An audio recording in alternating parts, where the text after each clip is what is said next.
Em 1907, um jovem doutor foi encaminhado para Minas Gerais para estudar um surto de malária. Chegando lá, se deparou com uma nova doença de Chagas. O jovem doutor era Carlos Chagas, enviado por Oswaldo Cruz, acabou descobrindo aí a tripanossomíase americana. Ele não descobriu apenas a doença, ele descobriu também o agente etiológico, o Trypanosoma cruzi, o vetor, conhecido como barbeiro, e os diversos tipos de mamíferos que poderiam se tornar hospedeiros dessa doença. Eu me chamo Alexandre Rodrigues, eu sou professor de biologia e eu te convido a assistir a aula de hoje sobre doença de Chagas.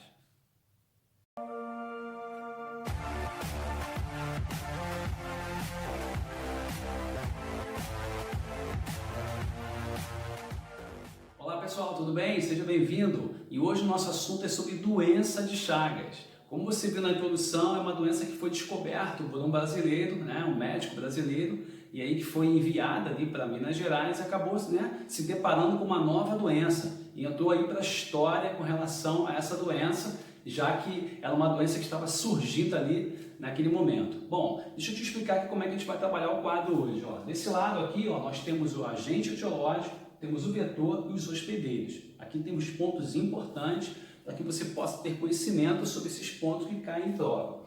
Desse lado nós temos o ciclo de vida. Galera, aí vai a minha primeira dica. Se você quer dominar uma doença, domine o ciclo de vida. Nela você vai conseguir entender dois pontos cruciais: a transmissão dessa doença e a prevenção para essa doença. E claro, entre um ponto e o outro você tem ali vários pontos importantes, mas nada igual à transmissão e à prevenção, que é o que é mais cobrado nos vestibulares. Então vamos começar aqui pelos pontos importantes. Temos aqui o agente etiológico, também conhecido como agente causador. Nesse caso aqui, a espécie Trypanosoma cruzi é um protozoário unicelular eucarionte. Esse Trypanosoma tem esse nome, galera, por quê?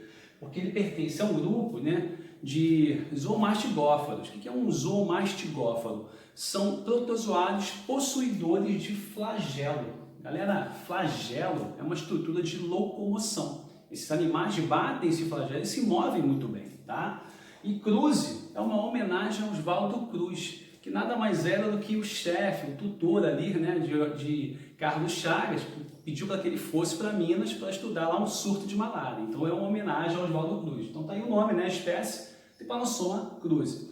Essa doença de Chagas, ela tem um nome específico, um nome que a gente diz científico, que é Trypanossomíase americana. E por que esse nome? Trypanossomíase porque tem os trypanossomas como o grande causador da doença, americana porque está relacionado à América Latina. O que eu quero dizer com isso, galera?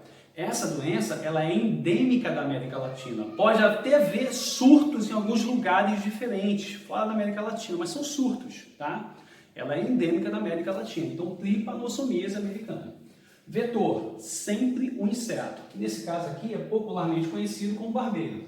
O barbeiro é hematófago. O que significa dizer isso? Se alimenta de sangue, e nesse caso aí, uma curiosidade, é a fêmea que se alimenta de sangue.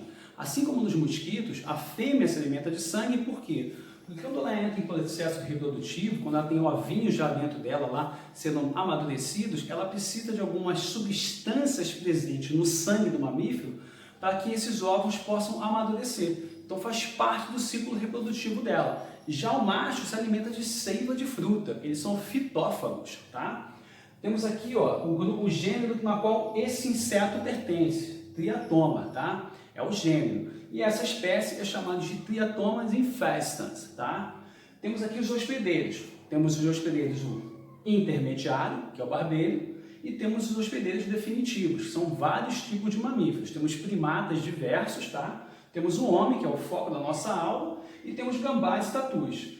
Por que essa diferença, galera? Por que essa diferença de hospedeiro intermediário para hospedeiro definitivo? Bom, vou te dar uma definição simples, básica, mas te ajuda muito. A definição é a seguinte: o hospedeiro intermediário é aquele que se encontra dentro dele o protozoário na forma jovem. Isso mesmo, esse protozoário ele vai atingir várias formas, vários estágios durante o ciclo de vida, e uma dessa forma, que a gente chama de forma jovem, vai se encontrar dentro do barbeiro. Então, por isso, esse hospedeiro acaba sendo classificado como hospedeiro intermediário. Já no homem e nos outros primatas, e assim como nos outros mamíferos, você vai encontrar a forma adulta, madura, do Trypanosoma cruzi. Então, nós classificamos esses hospedeiros como definitivos. Tudo bem? Aqui no ciclo de vida, deixa eu te explicar o ciclo de vida, né? Os detalhes que existem aqui primeiro, para que a gente possa entender melhor, tá? Aqui eu coloquei essa linha que vai representar a pele humana, tá? Nosso exemplo aqui será o homem entre os mamíferos, e aqui nós temos o hospedeiro, tá? Intermediário, que será o barbeiro. Parte do ciclo, pessoal, acontece aqui, ó, dentro do barbeiro. E parte do ciclo vai acontecer no homem, tá? Tudo bem? Outro ponto importante para o seu melhor entendimento é que o protozoário, o Trypanosoma cruzi, ele vai atingir estágios diferentes. Nós chamamos de tripomastigotas, amastigotas e epimastigotas, tá? No caso dos epimastigotas, vai aí a primeira dica, tá? Do ciclo. Epimastigotas só são encontrados no barbeiro. Isso mesmo, são exclusivos do barbeiro. Você não vai encontrar formas epimastigotas no homem ou outros primatas, nem outros mamíferos, tá? Já a forma tripomastigota e a mastigota você vai encontrar no homem, tá? Sendo que o tripomastigota ele surge tanto no homem quanto no barbeiro, dando para a gente então a informação de que a mastigota é exclusivamente dos mamíferos, beleza? Esses dois pontos são importantes, tá? Agora vamos entender aqui o ciclo. Como é que a gente deve começar a entender o ciclo? Por onde a gente inicia? A minha dica é o seguinte, galera, inicie pelo barbeiro. Lembra? O barbeiro fêmea se alimenta de sangue. Então ele vai pousar, né, sobre a sua pele e vai tentar se alimentar. Deixa eu te dar ali uma condição específica. Esse animal, o inseto barbeiro, é um animal relativamente grande, um pouco menor que uma barata, tá? Então ele não vai pousar sobre você e você vai ficar olhando para ele. Então eu quero te dar uma informação. Geralmente ela se alimenta à noite. Então é quando você está dormindo, tá? E ela tem algumas propriedades na saliva. E duas dessas propriedades importantes aqui é a seguinte: quando ela pica a sua pele para poder beber o sangue, ela injeta a saliva antes. E nessa saliva tem duas substâncias aí interessantes. Uma substância anestésica, vai evitar que você sinta dor durante o momento em que ela está se alimentando. Então você não percebe que ela está ali, tá? Ela não vai chegar a te acordar justamente por esse motivo. Outro ponto importante é que existem substâncias anticoagulantes na saliva dela, porque quando ela estiver bebendo sangue, isso não atrapalha o processo, né, de retirada do sangue ali do corpo da gente para ela se alimentar. Vai evitar que o sangue coagule. Então esses dois pontos são interessantes. Então vamos lá. Vamos supor que a pessoa esteja dormindo e ela pouse sobre a pele, tá? E aí ela vai pousar sobre a pele para se alimentar. Ela vai inserir ali o quê? O aparelho inoculador dela, vai chegar até a circulação sanguínea e vamos partir do ponto que ela esteja se alimentando, né, de uma pessoa que já seja portadora da doença de Chagas. Isso significa que essa pessoa tem na circulação agora os tripomastigotas.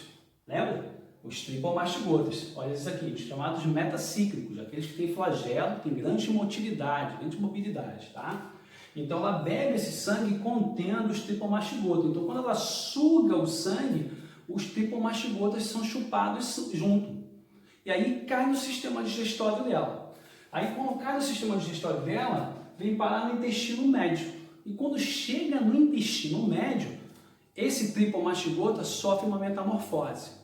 Deixa de ter o quê? A forma tripomastigota e passa a ter a forma que nós chamamos de epimastigota, tá? Essa forma epimastigota é uma forma na qual é muito parecida com a forma tripomastigota, mas tem alguns detalhes.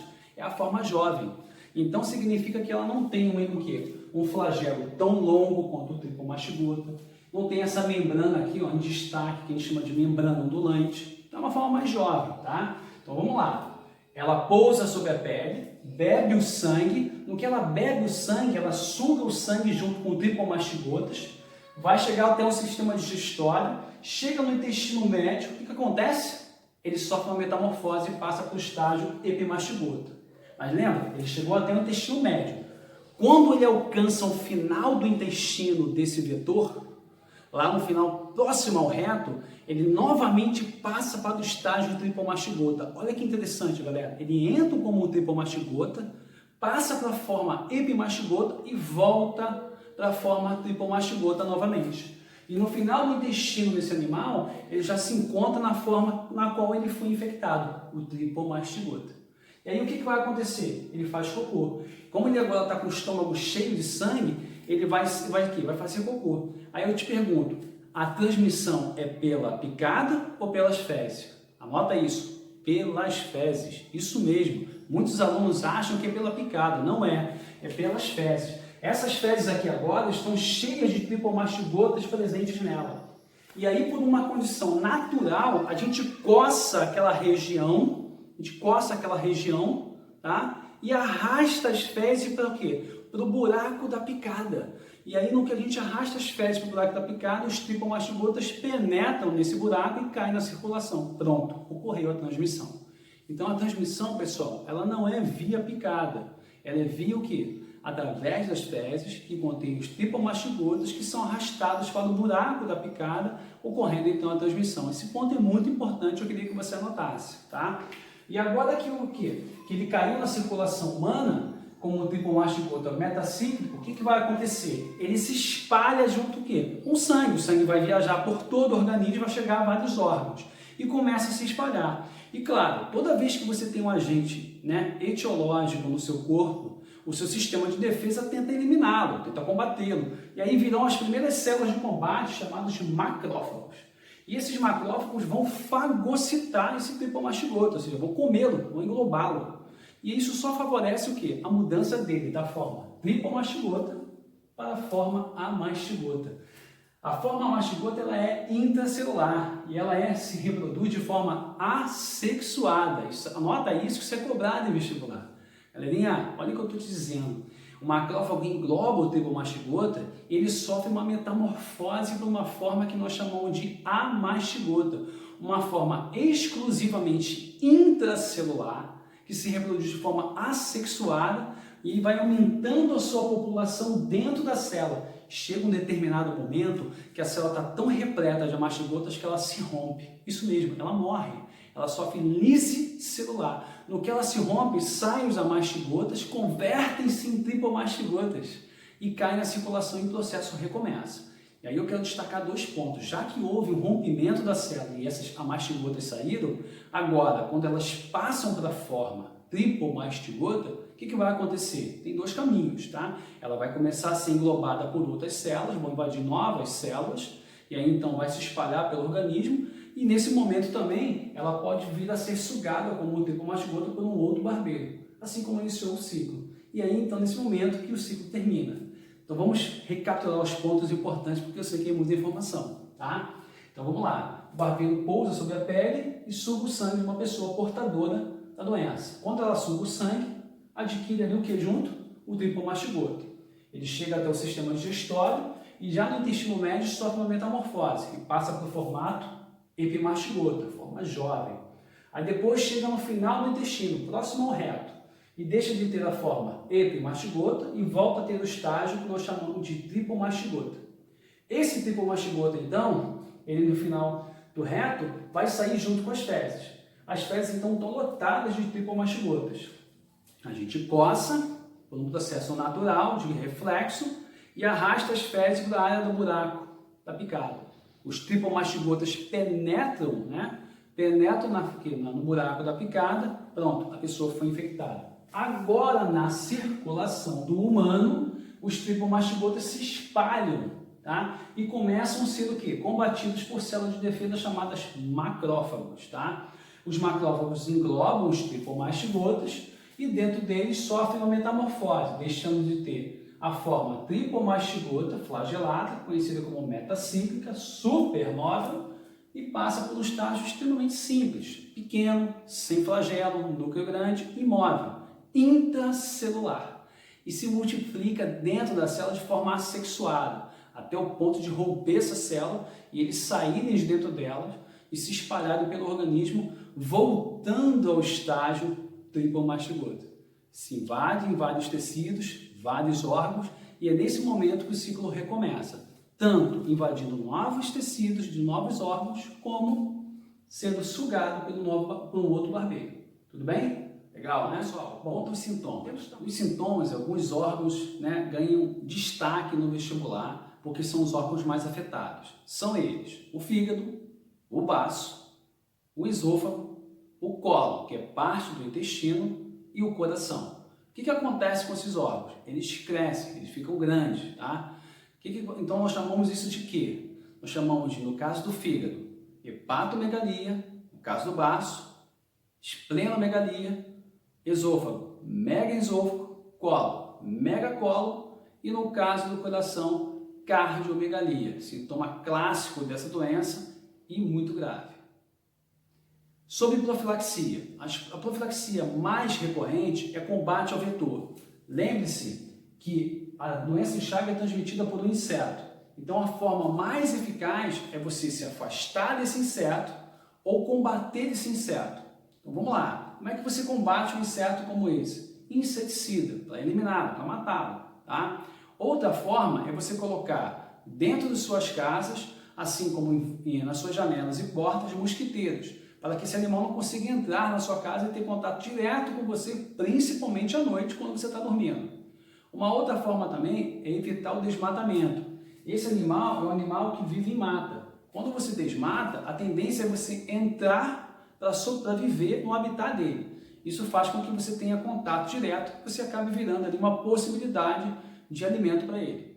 Beleza? Bom, galera, voltei aqui para te pedir para se inscrever no meu canal, tá? Se você gostou da aula, deixa um like, compartilhe essa aula com os amigos que precisam desse tema.